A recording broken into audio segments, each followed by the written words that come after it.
नेपाली मन को आवाज हो यो रेडियो सान्वी 96.4।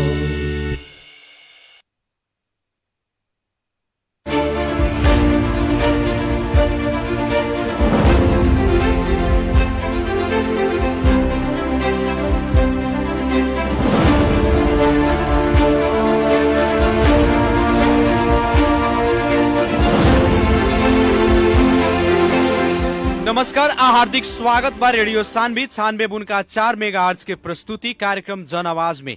कार्यक्रम जन आवाज के साथ उपस्थित हो चुकल बानी हम कार्यक्रम प्रस्तोता मुकेश गदी। सीधा बात, प्रश्न विचार, आम जनता के प्रतिनिधिमूलक आवाज।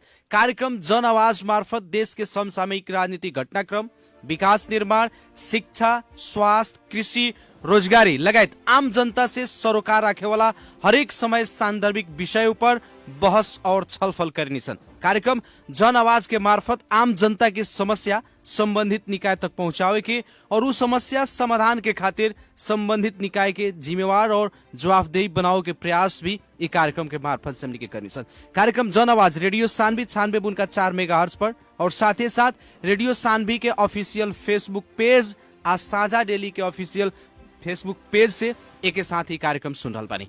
कार्यक्रम जन आवाज के आज के बहस और छलफल खास करके नेपाली कांग्रेस के 14वां जिला अधिवेशन, पर्सा जिला के 14वां जिला के महाधिवेशन फागुन 19 गते अर्थात बिहान होके जा रहल बाटे। 7 गो पदाधिकारी सहित 68 सदस्यीय जिला कार्य समिति के खातिर बिहान मतदान हुई और खास में देखल जाए ये 14वां जिला अधिवेशन में 2 गो पैनल के साथ उम्मीदवारी पड़ल बाटे। 2 जने की उम्मीदवारी सभापति में पड़ल बाटे। एक तरफ संस्थापन पक्ष कहे वाला जनार्दन सिंह छेत्री जी के और दोसर इतर पक्ष श्याम पटेल जी के पैनल के उम्मीदवारी दर्ता भइल बाटे।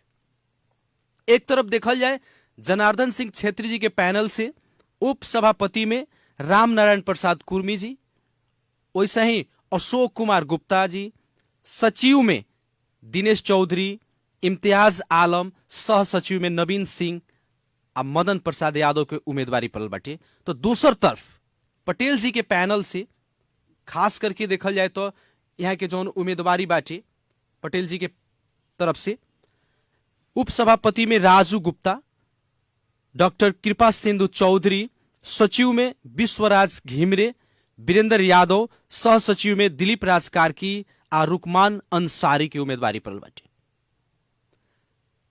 चौतरफी चर्चा और बहस के विषय अभी बाटे। सारा लोग के ध्यान अभी नेपाली कांग्रेस के अधिवेशन के तरफ बाटे। एक तरफ युवा, दोसर तरफ पूर्व जीवी से चलावल एगो अनुभवी व्यक्ति कितना के सकस बाटे, बाजी के मारी, नेतृत्व पंक्ति में के पहुंची, केकरा के नेपाली कांग्रेस के महाधिवेशन प्रतिनिधि चाहे जे भी नेता कार्यकर्ता जे वोट देवेला बा उ केकरा के विश्वास करी आ केकरा के जिला के नेतृत्व दी, इस सारा कोई के ध्यान यही विषय पर बाटे। आज हमने भी कार्यक्रम जन आवाज के बहस और छलफल में सीधा संपर्क में जोड़ले बानी सन नेपाली कांग्रेस के जिला सभापति के उम्मीदवार जनार्दन सिंह छेत्री जी के। और सबसे पहले कार्यक्रम जन आवाज के आज के बहस में स्वागत करे के चाहे जनार्दन सिंह छेत्री जी के। जनार्दन सर, स्वागत बा कार्यक्रम जन आवाज में। हेलो। कार्यक्रम जन आवाज निरंतर जनता के सबसे चासो के विषय, समय सांदर्भिक विषय के ऊपर हमने के बहस और छलफल करनी। आम जनता की समस्या भी संबंधित निकाय तक पहुंचावे के और समस्या समाधान करे के वास्ते भी संबंधित निकाय के जे भी पदाधिकारी बाटे चाहे जे भी संबंधित व्यक्ति बाटे ओकरा के जिम्मेवार बनाओ के खातिर संबंधित व्यक्ति लोग से बहस और छलफल करने सन। आज हमनी के बहस कर रहल बानी सन। अभी ताजा विषय बाटे बिहान नेपाली कांग्रेस के 14वां महाधिवेशन हो रहल बाटे और जिला सभापति के पहले भी हमनी के बात कहनी सन नेतृत्व करे खातिर दूधू के उम्मीदवार लोग के उम्मीदवारी दर्ता भइल बा पैनल सिस्टम के साथ में। और हमनी के संपर्क में जुड़ चुकल बानी जनार्दन सिंह छेत्री जी। जनार्दन सर, स्वागत बा कार्यक्रम जन आवाज में। धन्यवाद धन्यवाद। बिहान अपने लगन के निर्वाचन बाटे, खास करके अगर बात कही जाए तो नेपाली कांग्रेस के पर्सा जिला के सभापति में अपने के उम्मीदवारी का है। धन्यवाद।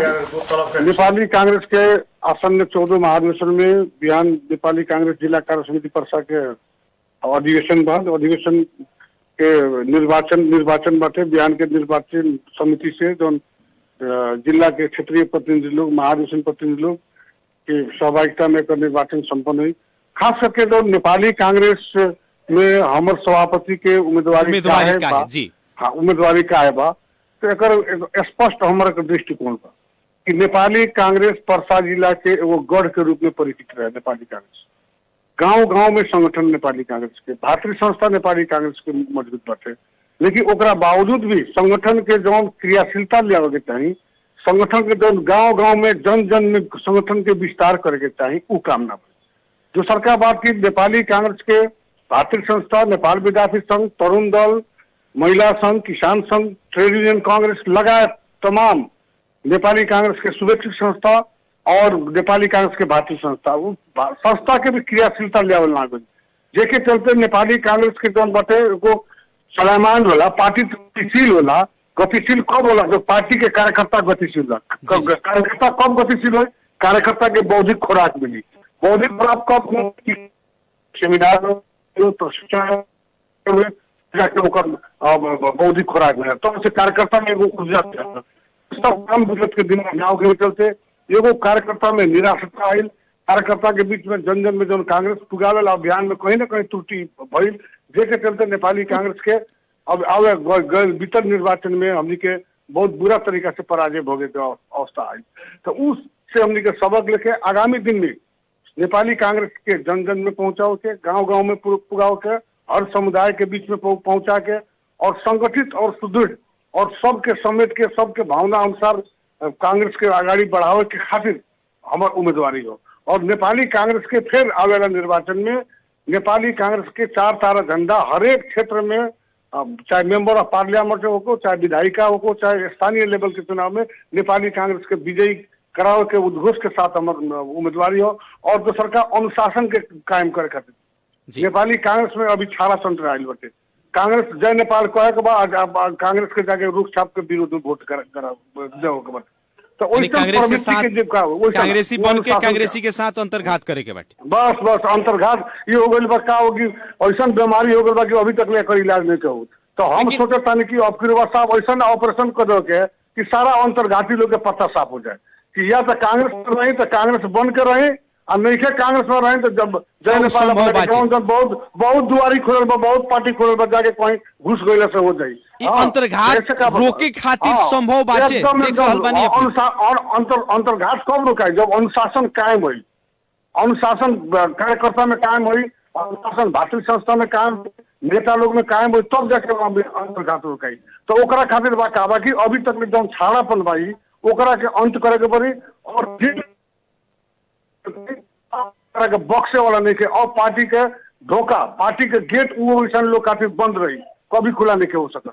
लेकिन एक और बात कथी आ रहा बटे यहाँ की इ तरह और सोच हो गई ये चीज के करे के खातिर अपने के उम्मीदवारी, लेकिन वो अपने के पैनल के जोन भी सेट बाटे वो पैनल के लोग के अपने के कौना आधार पर अपने के पार्टी के महाधिवेशन प्रतिनिधि चाहे क्षेत्रीय प्रतिनिधि लोग वोट दी का कैले बानी अभी तक ए पर देखिए हम तो शायद अपने के आवाज कट क्या होता जनार्दन सरकार नेटवर्क वाला जगह पर जाई तनी हमनी के बात करे में डिस्टरबेंस हो रहल बाटे।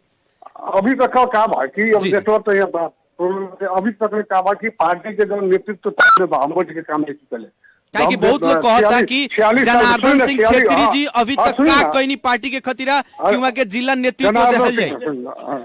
हमनी के कहा कि अभी 46 साल के जन आंदोलन में ठाकुरम कॉलेज के जब विद्यार्थी दिन के सभापति रही तब बहुत लोग के हिम्मत पुलिस के प्रशासन के आगाड़ी थरमरा जाए उस समय में भी हम विद्यार्थी सेक्टर में कमांडर बन के वीरगंज में नेतृत्व कैले बनी और जेल गए बनी सन, जेल गए बनी सन।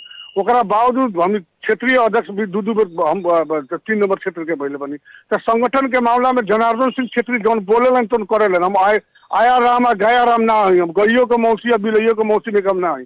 सारा परसा जिला के लोग जानते कि पृष्ठ वक्ता हुए और क्लियर कट अपने के लगे भीजर रहेला। तो हमनी के का बा कि उ अनुसार से हमनी के काम करे और टेस्टेड बनी। हम पहले भी जिला विकास में उप सभापति हेलो जी जी बोला जाओ। जिला विकास में सभापति उप सभापति दू टर्म बैठल बानी। विकास के निर्माण के काम कैले बानी। परसा जिला में कोना कोना में रोड ले जाए वाला काम कैले बानी। शिक्षा के क्षेत्र में, खेलकूद के क्षेत्र में काम कैले बानी। तो हम टेस्टेड बानी। परसा जिला के कोना कोना में केहू भी कार्यकर्ता कांग्रेस के मात्र ना, जनरल भी कोई पब्लिक से रोवा पूछे तो लोग कहेगी जौन काम जनार्दन सिंह छेत्री के पाला में भइल ओकरा बाद में केहू के पाला में ना भइल। तो उससे हमारा गर्व लागेला। चाहे कांग्रेस के लोग होता है, गैर कांग्रेसी लोग भी कहेला। तो ऐसे हम का कैले बानी, जो एगो नमूना प्रस्तुत कैले बानी जब हम जिला विकास में रही। और वही तरीके संगठन के मामले में हम एकदम ईमानदार कार्यकर्ता हैं और कार्यकर्ता के साथ में हम स्वाभिमान के साथ में हम खिलवाड़ करने वाला आदमी ना है। हम पार्टी में विकृति ले वाला प्रवृत्ति के विरोधी आदमी है। हम कभी लेकिन कुछ आरोप बाटे अपने के ऊपर की कार्यकर्ता लोग से ज्यादा संपर्क में अपने ना रहेनी। एकदम ज्यादा हमारा से बेसी केहू संपर्क में ना। 24 घंटा हमारे फोन उठेला, केहू कार्यकर्ता कोनो बेरा फोन कर देला, वो ओकर संपर्क वाला क्षेत्र में हमारा से बेसी दौड़ धूप करे वाला के गाँव गाँव में जाए वाला बा। अभी जहाँ रहने वहाँ काम कार्यकर्ता के साथ में जुड़े रहने वो में प्रश्न में सत्यता नहीं है। वो कार्यकर्ता अपने बोली अभी हमारा सुनी ना, हमारा यदि कार्यकर्ता में संपर्क ना रहती तो आज कांग्रेस के कार्यकर्ता गाँव गाँव में लोग जन जन में लोग कहता कि ना अब करी बार जनार्दन सिंह छेत्री के लिए पड़ी। अब संगठन के लायक संगठन हाके के एगो मर्द आदमी बा जनार्दन सिंह छेत्री बा ओकरा के लिए पड़ी। एगो जौन बोलेला तौन करेला तो वो इमेज बानू हम। तो इमेज यही तरह से नहीं बनल, हम कैले बानी तब बनल बा। केहू लिया के हमारे इमेज नहीं बना दिले, हमारे चरित्र नहीं बना दिले उस तरीका के। तो ऐसे का भाग हम विश्वस्त बानी। अभी के माहौल पूरा जिला के बाद अब की जनार्दन सिंह छेत्री के निर्वाचन। लेकिन विगत के दिन में अपने जिला विकास चला के वो अपन नाम स्थापित कैल व्यक्ति बानी। एक बार तो अपने नेतृत्व में रह चुकल बानी, फिर नेतृत्व में आओ के अपने के चाहना काहे भइल, काहे ना युवा लोग के नेतृत्व करे दिन। एक अब सुने ना कहा कि युवा हमनियों को बुढ़ाई नहीं जैसन अब के 55-56 वर्ष की उम्र होता। हमने तो विद्यार्थी राजनीतिक काल से आयल बन। अब रह गई जिला विकास तो एगो विकास के अड्डा रहे, विकास के कार्यालय रहे, ओकर नेतृत्व आदमी कैलक, वहाँ अपन क्षमता प्रदर्शन कैलक।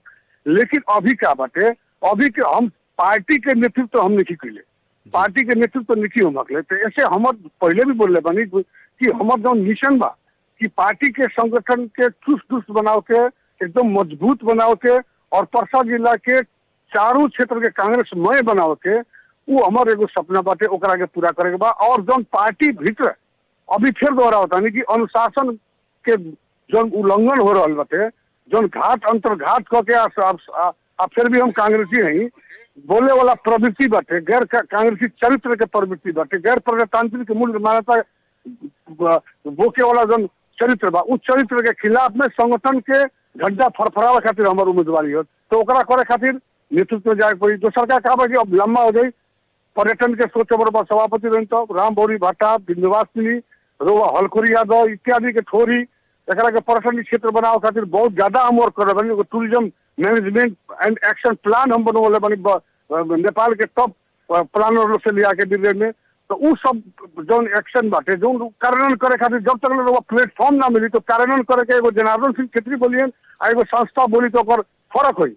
डेवलपमेंट के बारे में जो परसा जिला विकास के मामला में अभी उजल पर ओकर डेलीगेशन जाके केंद्र में बोले के, मंत्री लोग लगे जाके बोले के। तो एगो जनार्दन सिंह छेत्री व्यक्ति जाइए आ एगो नेपाली कांग्रेस के पार्टी सभापति परसा जिला के बन के जाए तो वो हैसियत हमार बहुत ज्यादा फर्क हुई। ऐसे परसा जिला के समग्र विकास खातिर, पार्टी के हित खातिर, संगठन के मजबूती खातिर, युवा तरुण सबके बराबर प्रतिनिधित्व खातिर और लोग के आगाड़ी बढ़ाव खातिर हमार उम्मीदवारी है। अब जैसे की बात आ रहा बाटे, खास करके देखल जाए तो अभी नेपाली कांग्रेस गुट और उपगुट से इतना न ग्रसित हो गई बाटे, अपने भी अनुशासन के बात जोड़नी है, ये गुट उपगुट हटावे अपने सक्षम हो जाए। एकदम देखिए क्या बात, तो गुट उपगुट संसार के कहीं भी डेमोक्रेटिक पार्टी में होला, नेपाल में भी और पार्टी में भी बाटे कि प्रजातांत्रिक पार्टी में ओकर वैचारिक धार अलग अलग होला, कोनो नया बात ना लगे। बस सबसे का बा कि ओकर स्वच्छ प्रतिस्पर्धा हो गई चाहिए। आप ई पार्टी के आंतरिक प्रतिस्पर्धा कोनो जनरल इलेक्शन ना लगे तो ओकर स्वच्छ प्रतिस्पर्धा भी होके चाहिए और प्रतिस्पर्धा करके जो निर्णय आई जो कार्यकर्ता के जो आदेश जन आदेश आई ओकरा के सब लोग के स्वीकार करे वाला चीज है। तो ऐसे का बाकी लेकिन का बाकी उ गुट उपगुट के नाम पर वो छाड़ा तंत्र करी, उ गुट उपगुट के नाम पर वो पार्टी के डैमेज करे के वाला काम करी, पार्टी के हरावे वाला काम करी, उ प्रवृत्ति के खिलाफ हमारा अभियान है। लेकिन एक और बात कथी कोनो बाटी compromise। जनार्दन सर, खास में देखल जाए एगो विगत के समय में परसा जिला कांग्रेस के गढ़ रहे, अभी वो एकदम। अवस्था नहीं खे, लेकिन ई अवस्था में सर्वसहमति से ना जा करके ई जो फाइनल सिस्टम से अपने लगन के उम्मीदवारी पड़ल बाटे आ चुनाव हो रहल बाटे, एकर प्रभाव पड़ी कि ना पड़ी? एकर का बाकी देखिए हमनी ओर से सर्वसहमति से भर मजबूत प्रयास भई रहे। हाँ, हमनी के आदरणीय नेता रमेश रिजाल और कुछ साथी लोग के घर में जाके उ लोग के घर में जाके ही वहाँ के कॉल रही कि सहमति के लिए हाथ आगाड़ी बढ़ावता नहीं, तोनियों के सहमति के लिए हाथ बढ़ाव। लेकिन का कारण है जेकरा कारण से सर्वसहमति से नेतृत्व चयन ना हो सके? सहमति ना कर सकल लोग, ओकर खबर करो ना कैलक लोग सहमति के बारे में, जौना के परिणाम अब काहे ना कैलक लोग सहमति काहे ना मन पड़ल उ लोग बताई लोग। लेकिन हमनी के तरफ से बार बार सहमति के प्रयास भइल बा, मीडिया में भी बोलले बानी, हम भेंट करके भी बोलले बानी, फोन करके भी बोलले बानी जिम्मेवार नेता लोग के कि हमनी सहमति को निर्वाचन के प्रक्रिया मत दे। तथापि यदि ना बोल सहमति ना बोल तो ठीक बात, आंतरिक प्रतिस्पर्धा होता है, ऐसे भी कोनो एकरा के ज्यादा चूल दिला से कोनो जरूरत नहीं के। आंतरिक प्रतिस्पर्धा हो जो परिणाम जनादेश आई ओकरा के सब लोग के स्वीकार के पड़ी। अपने स्वीकारे ला तैयार बानी? एकदम स्वीकार ला तैयार पड़ी। अब जिसे देखल जाओ अपने लगन के पार्टी के भीतर ई जोन अभी उम्मीदवारी दर्ता भइल बाटे, खास करके 7 गो पदाधिकारी सहित 68 सदस्यीय जिला कार्य समिति के खातिर बिहान मतदान हो रहा बाटे। ये दोनों पैनल के हम बात करे के चाहते नहीं। नेपाली कांग्रेस एगो बहुत बड़ा लोकतांत्रिक समाजवादी पार्टी, लोकतांत्रिक पार्टी है, लोकतांत्रिक विचारधारा पर सिद्धांत पर चले वाला पार्टी, लेकिन ये पार्टी की जो उम्मीदवारी दर्ता भइल बाटे एमे देखल जाए तो महिला लोग के जोन उम्मीदवारी होके के चाहिए, सहभागिता होके के चाहिए, वो गौण काहे बाटे, काहे ना अपने महिला की उम्मीदवारी? 68 सदस्यीय जो पूरा कार्य समिति बा उनमें से कम 20-25 आदमी महिला के लोग बा और पद में भी बहुत पद में बाटे, समावेशी समानुपातिक रूप से प्रतिनिधित्व भइल बाटे। नेपाली कांग्रेस ही ऐसा पार्टी है कि आदरणीय अभी के प्रधानमंत्री शेर बहादुर देवबा जो पहले प्रधानमंत्री रहे थे उनके पालन में महिला आयोग गठन भइल और महिला के 7 गो पदाधिकारी मेन पदाधिकारी लोग के जोन पद बाटे ओमे तो महिला के स्थान नहीं है। ओमे सबके महत्वपूर्ण स्थान बाटे, एगो पदाधिकारी बा और भी बहुत पद बाटे, बिहान कोषाध्यक्ष के मनोनीत करे के बा, प्रवक्ता मनोनीत करे के बा, और ही जगह बा जहाँ महिला लोग जगह दिया बा, फिर आवे वाला जगह में और ही जगह जो बाकी जगह बा नॉमिनेट करे वाला जगह बा वहाँ फिर महिला लोग के लियावल जाए। ओमे हमनी के स्पष्ट बनी महिला के सहभागिता के बारे में नेपाली कांग्रेस स्पष्ट बा, हमनी के भी स्पष्ट बनी। ऐसे आवे वाला दिन में और भी महिला के आगाड़ी बढ़ावे वाला अभियान में जो नेपाली कांग्रेस बा ओकरा के और आगाड़ी बढ़ावल जाए। आम कार्यकर्ता के बुझाई कि एकदम निर्वाचन पूरा प्रतिस्पर्धा में बाटे, अपने के का लाग रहल बा?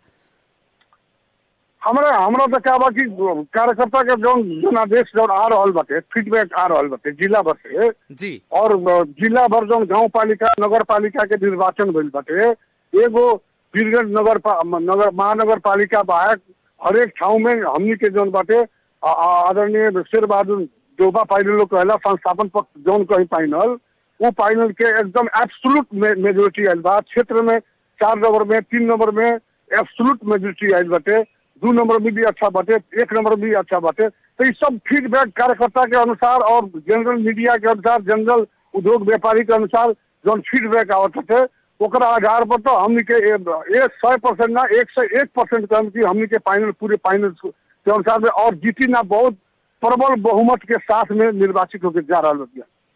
यानी पूरा अपने विश्वस्त बानी जौन भी अपने के पार्टी के भीतर के कार्यकर्ता लोग के जनाधार बाटे उ जनाधार के आधार पर अपने एकदम ठोकुआ करल बानी कि अपने के फाइनल के जितना भी उम्मीदवार लोग बाटे लोग विजय हो रहल एकदम ठोकुआ करल बानी कि कार्यकर्ता के जौन भावना आ रहल बा, भावना हम कार्यकर्ता के रात दिन बीच में हम बैठल बानी, रात दिन तो कार्यकर्ता के साथ में बानी तो भावना तो जुड़ल बा न, तो आदमी फील कर सकेला नहीं क्या भावना बाटे। अभी सर्वे कर सकी मीडिया में हरेक गाँव में पूछी, हरेक क्षेत्र में पूछी लोग का कहता एकदम हम जनार्दन सिंह छेत्री के फाइनल के जीता लोग कह रहा बा। तो एमे कौन दू मत के बात नहीं के हमनी के चाहते कि अच्छा तरीका से हमनी के रिजल्ट और बढ़िया रिजल्ट होको, अत्यधिक मत से होको, ओकरा खातिर हम प्रयास होतो बानी।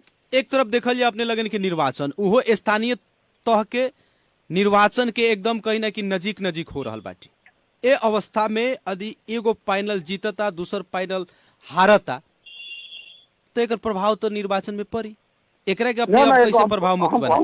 हम रोवा के पहले ही कहनी है कि सहमति के प्रयास हमनी की ओर से बढ़ावल गई रहे। सहमति ना होकर सकल कौना कारण से वो लोग तैयार ना भइल, उ लोग के विषय वस्तु बा। अब अगर निर्वाचन में जाए वाला अवस्था आ गई तो अब निर्वाचन के परिणाम स्वीकार करबे, जेकर नेतृत्व होई ओकरा नेतृत्व में चल के काम करे। डेमोक्रेटिक प्रोसेस तो हुए न, पार्टी के वैधानिक प्रक्रिया तो हुए न, ओकरा बरखिलाफ जाके हम ना माने नेतृत्व के कहे वाला तो बात नहीं के, जे ना माने तो कांग्रेस ना हो तो काफी के कांग्रेस, जो पद्धति या प्रक्रिया ना माने तो काफी के कांग्रेस। तो पार्टी के पद्धति से, पार्टी के मूल्य और मानवता से बाहर जाके जे काम करी ओकरा खातिर तो बर्दाश्त करे वाला चीज नहीं, ओकरा खातिर वैसन प्रवृत्ति से कॉम्प्रोमाइज करे वाला कोनो संभव ना रहे न। यानी कि निर्वाचन में जब चल गई नहीं तो निर्वाचन के परिणाम के सर्व स्वीकार करे के पड़। अब बस डेमोक्रेटिक प्रोसेस है तो अपने के विश्वास बाटे कि जे पराजित हुई ई चीज के मानी या स्वीकारी सर्व एकदम मानी लोग, एकदम काहे ना माने के जे हमरा संग लड़ल बा वो काम कैले बा तो उतना सूझबूझ तो बानू, वो लोग तो सूझबूझ बानू, माने के पड़ी, काहे ना माने के पड़ी जी।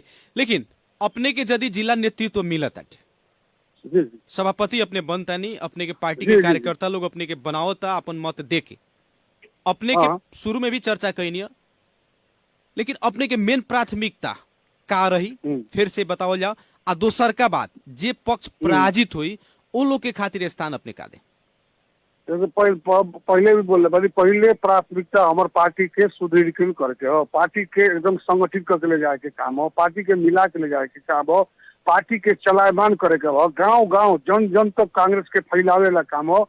और हमारे एक उद्देश्य बा कि कांग्रेस के जन स्तर से जुड़े के, जनता से जोड़ के और आवेला निर्वाचन में कांग्रेस मय परसा जिला के बनावे के वो हमार अभियान रही। और ओकरा खातिर जितना जो कांग्रेस के जो वार्षिक कार्यक्रम बा, छात्र प्रशिक्षण के कार्यक्रम बा, युवा विद्यार्थी परिचालन के बात बा, विधान में व्यवस्था बा, युवा विद्यार्थी परिचालन विभाग, महिला विभाग बा, कृषि विभाग बा, विविध विभाग बा, सब विभाग के पूर्णता देके हरेक सेक्टर के, हरेक क्षेत्र के कांग्रेस से जुड़े के हमार अभियान रही।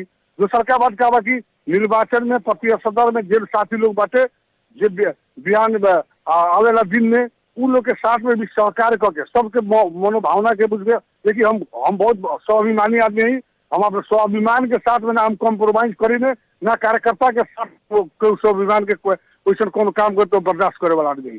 कैसे वो प्रवृत्ति का हम आदमी नहीं, ऐसे तो हमरो से असहमत रखे वाला भी लोग साथी लोग बा, उ लोग के भी भावना जीते वाला काम कर जाए, उ लोग के भी जोड़े वाला काम कर जाए, उ लोग के भी जेकर जैसन बातें वैसन किस्म के उ लोग के काम के जिम्मेवारी देहल जाए, उनमें कोनो बात नहीं। तो मिल के सब लोग के उचित स्थान पर दही के पड़ी, उचित काम में तो उ लोग लगाही के पड़ी, संगठन के एक दिक्कत करके ले जाए तो वो तो सब कर जाए। यानी कि अपने अपना पैनल के भी और साथे साथ जे पैनल से हारी सारा नेपाली कांग्रेस के नेता कार्यकर्ता लोग के एक ढीका हो बड़ा माने करके आगाड़ी बढ़ाओ के अपने के सोच बा एकदम रहल बात। अब जैसे कि खास में जौन बिहार निर्वाचन हो रहल बाटे, कुछ चुनौती सब भी बड़ा सन जौन अपने के सामना करे के पड़ल बाटे, का चुनौती अपने देख रहल बानी? अभी बिहार के निर्वाचन के लिए तो करीब अंतिम तैयारी में हो गई बा जी। निर्वाचन जो अधिकृत खट के बा लोग सब मतदाता नामावली सबके सब तैयारी हो चुकल बा। अब खासे अब कोनो चुनौती नहीं है। अब कार्यकर्ता के बीच में जाए वाला, कार्यकर्ता से बात करे वाला, संपर्क करे वाला सब काम हो रहा बा, अभी भी हो रहा बाटे। बहुत मुश्किल कैंपेनिंग चल रहा बाटे, दोनों पक्ष के दोनों पैनल के कैंपेनिंग चल रहा बाटे, अलग अलग जगह पर कैंपेनिंग हो रहा बा। कैंपेनिंग कहा तो कैंपेनिंग तो सामान्य बात होला ना, कार्यकर्ता के जगह जगह मन मिले तो अपना एक जगह पर बैठे के तो सामान्य बात हो, छलफल करे के सामान्य बात हो। बिहार के दिन में सौहार्दपूर्ण तरीका से मतदान हुई, सब साथी लोग सहभागिता बनी, संगे संगे हमने खड़िया के वोट मांगे सन, एकदम गले मिल के वोट मांगे सन, उनमें कोनो दुमत की बात नहीं है, उनमें कोनो कठोरता के बात नहीं है। निर्वाचन के कार्यतालिका का बाटे बिहान के?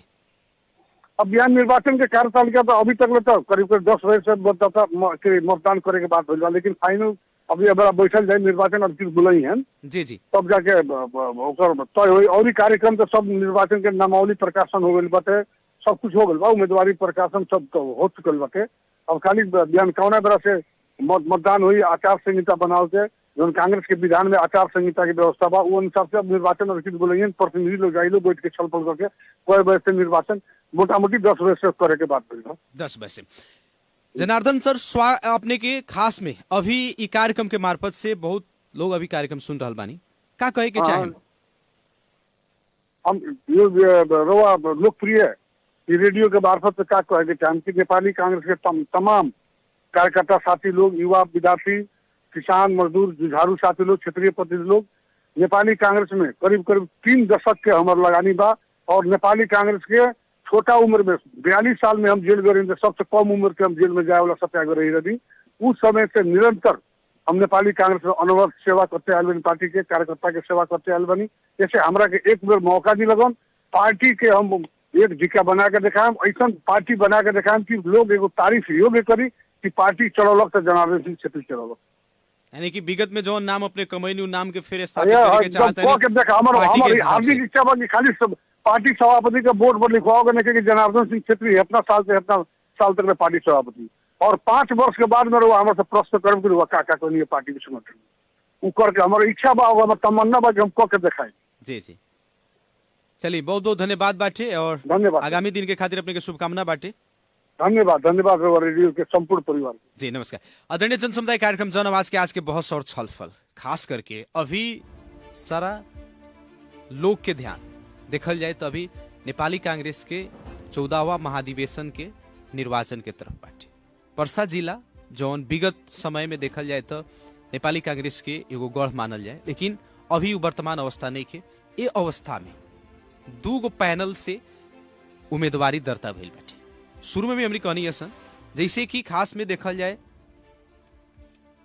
संस्थापन पक्ष माने वाला जनार्दन सिंह छेत्री जी के पैनल, और दूसर तरफ इतर पक्ष श्याम पटेल जी के पैनल के उम्मीदवार लोग उम्मीदवारी दर्ता करेंगे बाटे। प्रतिस्पर्धा कड़ा बाटे, और पार्टी के आम कार्यकर्ता नेता लोग के सोच कि जे पार्टी और नेता कार्यकर्ता के खातिर आवेला दिन में समय दे सके, पार्टी या नेता के कार्यकर्ता खातिर लड़ सके, या पार्टी के संगठन विस्तार, पार्टी के भीतर के अनुशासन, पार्टी के भीतर के जितना भी संगठनिक संरचना सब बाटे उस संरचना सब के ताजा बनावे, संगठन विस्तार के जौन दौर बाटे ओकरा के आगे बढ़ावे, ऐसन व्यक्ति के जिला नेतृत्व देवे के आम नेपाली कांग्रेस के नेता कार्यकर्ता लोग के सोच और धारणा बाटे।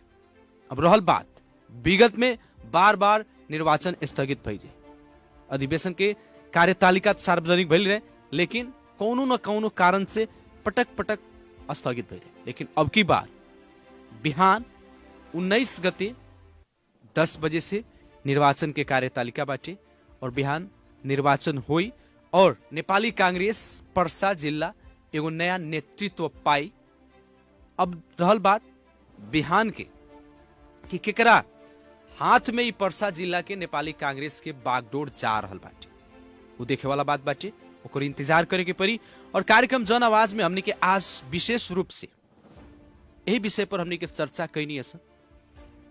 एक तरफ से श्याम पटेल जी के पैनल के उम्मीदवार लोग बा, दूसर तरफ जनार्दन सिंह छेत्री जी के पैनल के लोग बाटे, और ये दोनों आदमी में एकदम कड़ा प्रतिस्पर्धा बाटे, और बाजी के मारी वो बिहान था लागी।